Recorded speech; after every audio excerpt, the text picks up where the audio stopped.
మాయితో పుట్టినోన్ని మల్లె పువ్వులే చేసి మాయితో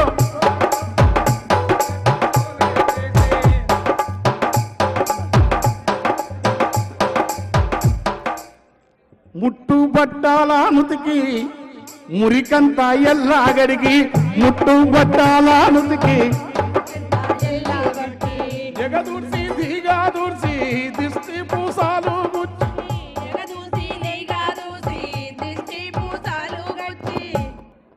మంత్రసానులయ్యి మన తల్లులు సాకిరి చేస్తే పెరిగి పెద్దగై ప్రతిభ గల్ల మునగాళ్ళు అయినరని ఇంతలోతు ఎత్తి సన్నటి మనిషిని అప్పుడు నేను ఇట్లా లేను ఇట్లా ఆడుతున్న ఆకాశంలో మామూలు కిక్కులేదు నాది కిందికి వచ్చి ఎవర్రా వీడు ఏ ఊరు అనేది అన్నాడు ఆయన చూస్తే భయం అసలు గద్దరంటే అప్పుడు బాలెడార్ మనకు Paul Robeson Bob Dylan Billy జోయలు బాబ్ మాల్రిన్ వీడు ఓడిది లేదు తర్వాత